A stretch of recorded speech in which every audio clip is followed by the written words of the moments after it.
సోదర భారత వీరుల్లార సోదర భారత వీరుల్లార శ్రీకల భారత మాతను రచి శంభురాణి పరి మాతను రచి అంజనేయ బలశాలిని రచి హాది భవానీ శక్తుల రచి రాగతాల గీతాది నృత్యముల సంబుర కదవిరుడి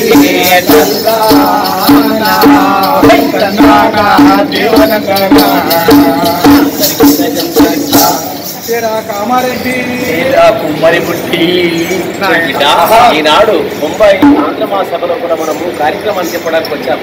వీర బ్రహ్మేంద్ర స్వాముల వారి యొక్క జీవిత చరిత్ర బుర్రకథ. ఈ కథను చెప్పే ముందు వైకుంఠం లోపల బ్రహ్మ విష్ణు మహేశ్వరుడు ముగ్గురు సభా సమేతమై కూర్చున్నారు.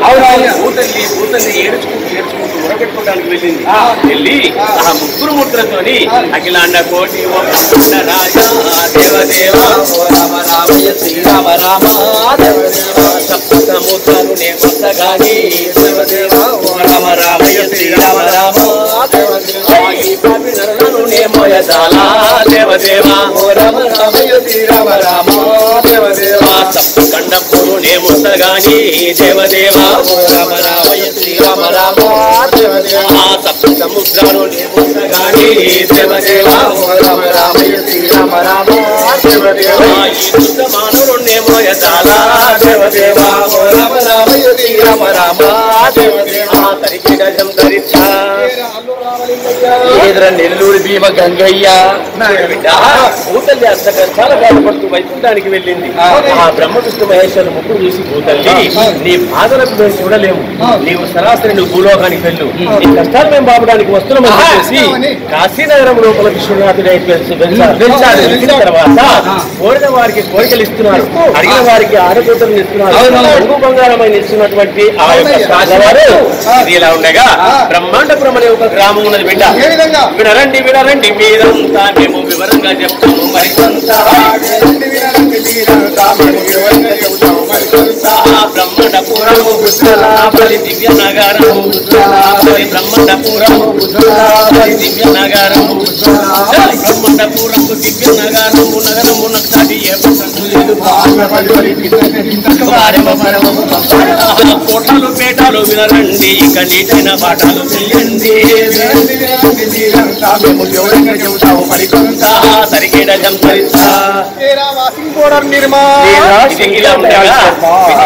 అప్పుడు కాలజ్ఞానం చెప్పిన తర్వాత లడ్డూ పేడ చేసి నవాబు గారికి ఇయ్యగానే నవాబు గారు ఆశ్చర్యపోయి అరే అరే కన్నుల్లో వెన్నెలగా కడపుల్లో కన్నుల్లో వెన్నెలగా కడపుల్లో కలగిందిర నా బాబుకు అరే బొమ్మారే ఎనలేని ఆశ్చర్యమురా కన్నుల్లో వెన్నెలగా కడుపుల్లో పల్లెలుగా కలిగిందిర నా బాబుకి అరే బొమ్మారే ఎనలేని సంతోషమురా. మాట నమ్మలేదురా నేను మాట నమ్మలేదురా ఊటకంపు గురువని నేను మాట నమ్మలేదురా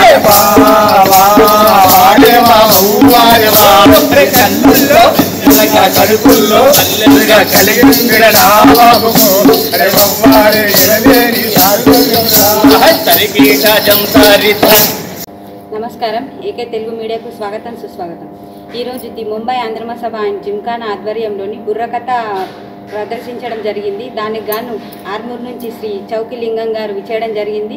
ఇందులో విశేషంగా శ్రీ పోతులూరి వీరబ్రహ్మం గారి చరిత్ర కాలజ్ఞాన చరిత్ర వివరించడం జరిగింది.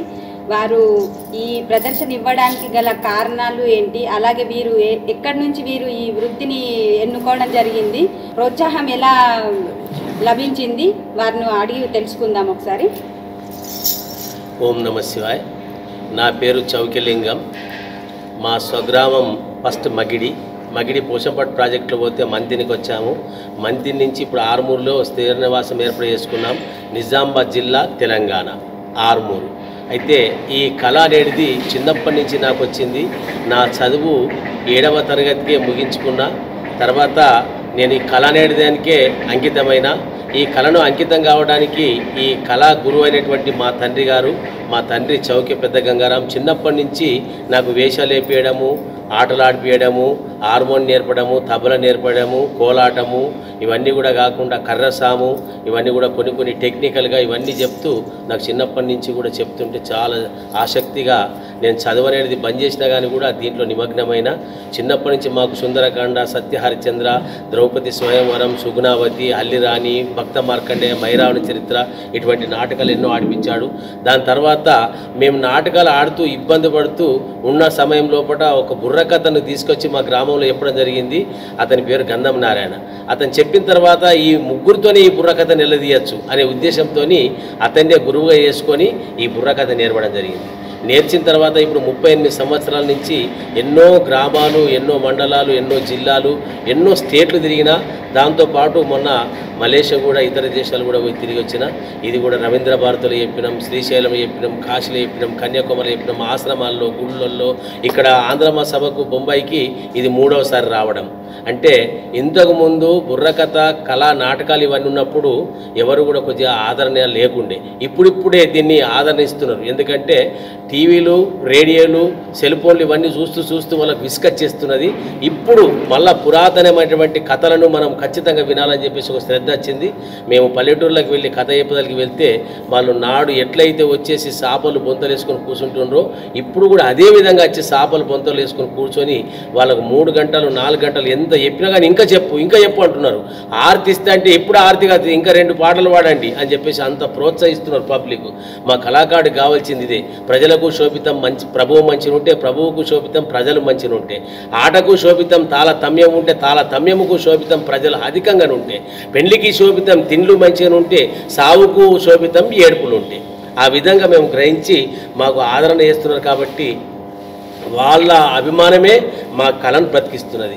ఇప్పుడు బుర్రకథ కాదు, ప్రతి ఒక్క కళలన్నీ బయటకు తీసుకొస్తున్నాం. ఇప్పుడు తెలంగాణ రాష్ట్ర జానపద కళాకారుల సంఘం ఇప్పుడు హైదరాబాద్లో ఏర్పడ్డది. దానికి వంగ శ్రీనివాస్ గౌడ్ గారు అధ్యక్షులు, కేవీ రమణాచారి గారు గౌరవ అధ్యక్షులు, సుంచు లింగన్న ప్రధాన కార్యదర్శి. అన్ని జిల్లాల లోపల కళారూపాలన్నీ బయటకు తీసి దీని పెద్ద ఎత్తున కార్యక్రమాలు చేయాలా, మరుగున పడ్డటువంటి కళలు బయటకు తీయాలని చెప్పేసి చెప్పడం జరిగింది. అయితే నేను నిజామాబాద్ జిల్లాకు ఇప్పుడు తెలంగాణ రాష్ట్ర జానపద కళాకార సంఘం జిల్లా అధ్యక్షుడిగా కొనసాగుతున్నాను. నా వంతు కృషి కూడా నేను చేస్తున్నాను. ప్రతి ఒక్క కళను బయటకు తీస్తున్నా.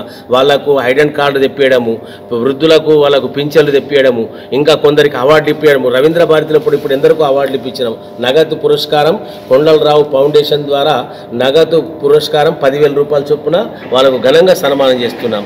ఇదే విధంగా నాతోటి సోదరులైనటువంటి భట్టు లక్ష్మీనారాయణ ఆశవంత, ఇతను కూడా నిజామాబాద్ జిల్లా తెలంగాణ రాష్ట్ర జానపద కళాకార సంఘంకు సంయుక్త కార్యదర్శిగా ఉన్నాడు. ఇతను బుర్ర పోషెట్టి, రెంజర్ల మండలం. ఇతను కూడా తెలంగాణ రాష్ట్ర జానపద కళాకార సంఘంకు మండలంకు అధ్యక్షుడు ఉన్నాడు రెంజర్లకు. అయితే అక్కడ ఉన్నటువంటి అబ్బాయి మా కొడుకు. అతను కూడా చిన్న వేషాలు వేయడము ఇప్పుడే నేను అతనికి నేర్పడం జరుగుతున్నది.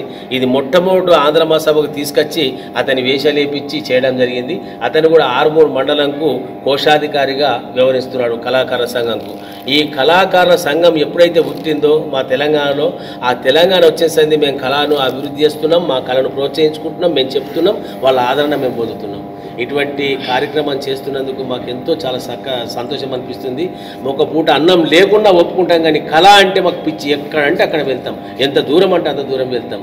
ఒక ఫోన్ ద్వారా ఫోన్ కొట్టి మీరు ఇక్కడికి రండి అంటే చెప్తే ఎక్కడికంటే అక్కడ కూడా వెళ్ళేంత మాకు శ్రద్ధ ఉన్నది కాబట్టి వెళ్తున్నాం. అదే కళనే నమ్ముకున్నాం. మరి కళ లోపల మేము బ్రతుకుదామంటే మాకు ఇంతకుముందు ఏదో ఆ పని ఈ పని చేసినాం, కొన్ని షాపులు ఉండే అవన్నీ కూడా మర్చేసినాం.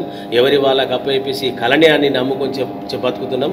కళ మీద కూడా ఆదరణ గవర్నమెంట్ వాళ్ళు నమ్ముకున్నందుకు మంచి ప్రోత్సహించి వాళ్ళకి అన్ని విధాలా కూడా చేకూరిస్తే వాళ్ళు ఇప్పుడు కళలు బతికించిన వాళ్ళు అవుతారు, వాళ్ళ జీవనోపాధిగా వాళ్ళు బతికేటి వాళ్ళు అవుతారు. ఇది గవర్నమెంట్ వాళ్ళు గ్రహించి వాళ్ళందరికీ కూడా ప్రోత్సహిస్తే చాలా చక్కదనం ఉంటుందని చెప్పేసి నేను ఒక జిల్లా అధ్యక్షుడిగా ఉన్న అందరు కళ వాళ్ళ బాధలు ఏమి ఉన్నాయి, సాధక బాధలు గుర్తవుతున్నాయి. కాబట్టి ఈ కళను నమ్ముకున్న వాళ్ళు చాలామంది ఉన్నారు. వాళ్ళని ప్రోత్సహిస్తే చాలా మంచిగా ఉంటుందని చెప్పేసి నేను ప్రభుత్వానికి మరియు ఇటు ఆంధ్ర మహాసభకు పిలిపించినటువంటి కమిటీ వాళ్లకు మరియు రాధామోహన్ గారికి, ఆమె నన్ను కళను గుర్తించి మలేషియా పంపించారు. ఇప్పుడు కూడా ఆమెను వేడుకుంటున్నాం. మా కళను గుర్తించి ఆట మా సభ అనేది అమెరికన్లో ఉంటుంది. మా చివరి కోరికగా ఒకటది, ఎవరే కానీ పెద్దలు దాన్ని ప్రోత్సహించి మమ్మల్ని పంపిస్తే మేము వాళ్ళకి ఎప్పుడు జీవితాంతం రుణపడి ఉంటాం. మా జీవితం ఉన్న రోజులు మేము జ్ఞాపకార్థం ఉంచుకొని సువర్ణాక్షరాలను లిఖించ పెడతాం. వీళ్ళ ద్వారా మేము ఆట మహాసభ వచ్చినామని అదొకటి. దాని ద్వారా ఆంధ్ర మహాసభ కాకుండా మాకు ఈ ఏకే తెలుగు మీడియా వాళ్ళు కూడా మమ్మల్ని ఇంత చక్కదనంగా ఇంటర్వ్యూ తీసుకొని ప్రజానీకానికి తెలిసేటట్టుగా చేయడము, అదే కాకుండా అన్ని మీడియాలకు పంపించి యూట్యూబ్లో పెట్టడం అవన్నీ కూడా ఎంతో చేసి ఇంటర్నేషనల్ కూడా అందరికి తెలిసేటట్టు చేయడం కూడా ఇది గొప్ప విషయం. వీళ్ళకు మరీ మేము కళాభివందనాలు తెలుపుతున్నాం. ఏకే తెలుగు మీడియా వాళ్ళకు కూడా మేము కళాభివందనాలు తెలుపుతున్నాం. ధన్యవాదాలు సార్. అలాగే వీరి బృందం కూడా ఇక్కడ ఉన్నారు. ఈ బృందంలో దీనైతే చాలా కామెడీ చేసి వచ్చిన వాళ్ళందరినీ అబ్బురపరిచాడు. ఒకసారి వీరిని కూడా అడిగి తెలుసుకుందాము. వారికి కూడా ఎలా ప్రోత్సాహం ఎలా అయ్యారు వారిని అడిగి తెలుసుకుందాము. మీడియా వారికి నమస్కారం అండి. మాది నిజామాబాద్ జిల్లా కుర్నాపల్లి గ్రామం, పేరుపల్లి మండలం. ఇది చిన్నప్పటి నుండి కూడా విలేజ్లో చదువుకున్నప్పటి నుండి కూడా నేను చాలా కష్టపడి స్కూల్కి వెళ్తూ పిల్లల ట్యూషన్ చెప్తూ అట్లా 10th కూడా బోధన చదువుకుంటూ ట్యూషన్ చెప్తూ అట్లాగే పిచ్చుకుందలో ఇంటర్ చేస్తూ డిగ్రీ మంచి బోధన చేసి కూడా నేను ట్యూషన్ చెప్పుకుంటూ స్కూలు మా భవిష్యత్తులో తీసుకున్నాను. నా వ్యవసాయ కుటుంబం తర్వాత నా ట్యూషన్ నేర్చుకున్న వాళ్ళ పిల్లలు కూడా చాలా బాగుపడ్డారు. వీళ్ళతో నేను డబ్బుకు ఆశపడకుండా చెప్పాను స్కూల్ కూడా. అక్కడ నుండి కొన్ని రోజులకు బుర్రకథ రూట్లోకి వచ్చాను. అనుకోకుండా ఒక పంతులు, గంధం నారాయణ పంతులు గారు, సార్ నాకు చదువు నేర్పండి అంటే, పంతులు నాకు కథ నేర్పండి రండి తోలుకపోయిందంతా. నేను వితౌట్ ప్రాక్టీస్ ఏం చేయకుండా నేర్చాను. ఆ నేర్చిన తర్వాత కొన్ని రోజులకు మేఘన డెంటల్ కాలేజ్, మెడికల్ కాలేజ్లో డ్యూటీ చేశాను. అదొక 10 సంవత్సరాలు చేశాను. అందులో స్నేక్ క్యాచర్గా ఉన్నాను. నేను దగ్గర ఒక 3,000-4,000 స్నేకులు పాములు పట్టుకుంటూ వదిలేశాను. పుట్టిన వారికి కూడా ఒక 500 మందికి నేను బ్రతికించాను, ₹1 తీసుకోకుండా. ఇప్పుడు ఎక్కడున్న పామున్నా నా పేరు చెప్తే బయటకు వెళ్ళిపోతుంది అడగలేపకుండా. ఈ సేవ చేసుకుంటున్నాను. ఎన్నో ప్రోగ్రాంల మీద పాములు వస్తే కూడా ఈ అన్నగారే చెప్తే పొమ్మంటే పోయి నేను సంచిలో రమ్మంటే వచ్చేసి పట్టేసి ఒక సేవలో ఉన్నాం అంతే తప్ప పైస కోసం అంటే పైస సంపాదించాలంటే పేరు సంపాదించలేదు. కాబట్టి ఆ భవిష్యత్తుతో మా పిల్లల స్టడీ పర్పస్ అని చెప్పి నిజామాబాద్కి వచ్చాను. ఒక బాబు పీజీ చేస్తుంటాడు, ఒక బాబు ఈనర్లో చేస్తాడు, ఒక పాప డిగ్రీ చేస్తుంటుంది. నేను ప్రస్తుతం నిజామాబాద్లో ఉన్నాను. ఇక ఇప్పుడు నన్ను రమ్మంటే ప్రోగ్రామ్కి వస్తా, లేకుంటే అక్కడనే ఉండి ప్రజల సేవ చేసుకుంటూ ఉంటానండి. అలాగే మీరు ట్యూషన్స్ అవి చెప్తాను అంటున్నారు కదా, మరి విద్యార్థులకు ప్రోత్సాహాన్ని ఇస్తారా మీరు ఇలాంటి బుర్రకథలు ముందు తీసుకెళ్లాలని, ఇంకా సాంస్కృతిక కార్యక్రమాల గురించి ఏదన్నా మీరు బోధనిస్తుంటారా? ఖచ్చితంగా వాళ్ళకు ప్రోత్సహిస్తూ కళ బాగుంటుంది నాన్న, కళతోనే పేరు వస్తుంది. డబ్బులు కష్టపడతా వస్తుంది, కళ కష్టపడతా కూడా రాదు నాన్న, నేర్చుకోవాలి. దాన్ని నేర్చుకుంటే కళలో ఉన్న నైపుణ్యం దేంట్లో లేదు నాన్న. కళ అందరికి వస్తుంది. పాట పాడు కళ, మాట్లాడు కళ, చూపు కళ, కంటి కళ, ఎన్నో రకాల కళ ఉంటుంది నాన్న. ఈ వాక్కు చాతుర్యం అంటే వాక్కు చాతుర్యంలో కళ ఉంటుంది. వీళ్ళని చెప్పేసి మాటల్లో నడిపించుకుంటూ వాళ్ళ కళలో ప్రోత్సాహం తీసుకొచ్చేవాడిని. ఆ కళ ద్వారా కూడా పిల్లలు కూడా నాతో కూడా మజాక్ ఆడుకుంటూనే కళలో మాట్లాడేవారు. అలాంటి కళ తీసుకొచ్చుకుంటూ వాళ్ళను చాలా ప్రేమ చేసి ఇప్పటికి కూడా సార్ అనే భావంతోనే పిలుస్తారు. పిల్లల తల్లులైనా కూడా సార్ అనే భావంతో పిలుస్తారు. మా కాలేజీలో డాక్టర్లు అయితే నేను లేకుంటే డెంటల్ కాలేజ్ లేకపోతే ఆ రూమ్లో పడుకునే వాళ్ళు కాదు. అటువంటి కార్యక్రమం వాళ్ళు చూస్తుండగా నాగుపాములు పట్టుకొచ్చేసి బయట వదిలేసేవాడిని, చంపేవాడిని కాదు. నేను ₹1 కూడా తీసుకునేవాడిని కాదు. కళ్ళ ముందు ఈ అన్నం ముందటనే ఒక ఊళ్ళు కథ చెప్పంగా ఇంటికి వస్తే పట్టేసి తీసుకొని పడేశాను. ఇప్పుడు ఇక్కడ కాదు, నేను బొంబాయిలో ఉన్నాను కాదు, నేను కుర్నపల్లి అయినాక మీ ఇంటి పక్క పాప వస్తే చెప్పండి, కుర్నపల్లి లక్షణంగా చెప్పిన ఎట్లా వచ్చిన పోమని చెప్పండి, పాము అదే కొట్ట దుప్ప అదే వెళ్ళిపోతుంది మా గురువు గారు. ఇది అంటే ధన్యవాదాలు సార్. అలాగే చౌకిలింగం గారు, మీరు ఈ కళను మీ బాబు కూడా నేర్పించాను అంటున్నారు. అంటే మీరు జీవనోపాధి మీకు ఏమైనా వస్తుందా దీనివల్ల కానీ? కాకపోతే మీరు ప్రోత్సహించడానికి గల కారణం ఏంటి? అంటే మీరు ఇబ్బందులు పడ్డారని చెప్పారు మధ్యలో, అంటే మధ్యలో ఆగిపోయినాయి ఇవన్నీ ప్రాబ్లమ్స్, మళ్ళీ స్టార్ట్ అయింది ఇప్పుడు అని చెప్పారు. అంటే అదే కళను ఎంచుకోవడానికి గల ముఖ్య కారణం ఏంటి?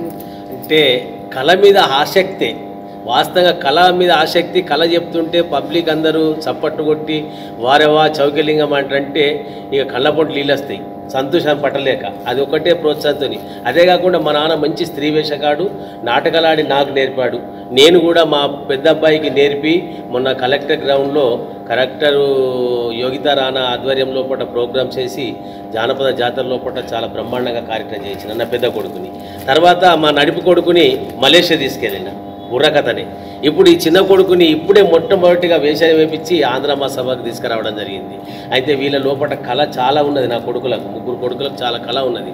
కానీ నేను ఈ కళ మీద సరిగా బతుకుతలేను కదా అని చెప్పేసి వాళ్ళని తీసుకురావడానికి వెనక ముందు అవుతున్నా.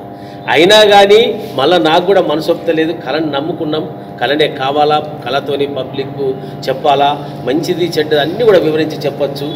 దాని ద్వారా తర్వాత ఇప్పుడు లేకుండా ఇంకా తర్వాత అన్నా కానీ ఖచ్చితంగా భవిష్యత్తు ఉంటుంది అనే ఒక దృఢ నమ్మకంతోనే ఈ కళ మీదకి ఆసక్తి చూపిస్తుంది. చాలా చాలా ధన్యవాదాలు సార్. మీరు ఇలాంటి కళను ప్రోత్సహిస్తున్నందుకు, అలాగే మీ బృందానికి మీకు కళాభివందనం. మా మీడియా తరఫున కూడా ధన్యవాదాలు. ఇక్కడ వారి బృందంలో ఇంకా బుర్ర పోసెట్టి గారు కూడా ఉన్నారు. వారిని కూడా వారి వివరణ ఎలా ఉందో వారిని ఒకసారి అడిగి తెలుసుకుందాము. మీడియా వాళ్ళకు మా కళాభివందనాలు. మాది చాటాపూర్ రేంజరు, మండలం కూడా అదే. నేను స్టడీ చేస్తున్నప్పుడు, చిన్నప్పుడు నేను ఎస్ఎస్సీ చదివాను. స్టడీ చేస్తూ మా గ్రామం లోపల కీర్తనాటలు కానీ, రామాయణం కానీ ఇలాంటి ఆటలు ఆడుతున్నారు. అంతేకాకుండా నేను సినిమా ఆపరేటర్ కూడా చేసుకుంటూ అశోక్ టాస్లో నిజామాబాద్ నడిపిస్తుంది. అంతేకాకుండా ఈ కళరంగంలోకి చిన్నప్పటి నుంచి కొద్దిగా నాకు శ్రద్ధ, చూడాలని కానీ, ఆడాలని కానీ, పాడాలని కానీ ఇటువంటి ఉంటే కళరంగంలోకి వచ్చేసింది. ఆ తర్వాత ఆపరేటర్ కూడా సినిమా వదిలేసుకున్నాను. ఈ కళ మీదనే పిచ్చితోటి ఈ కళ లోపలనే వెళ్తున్నాను.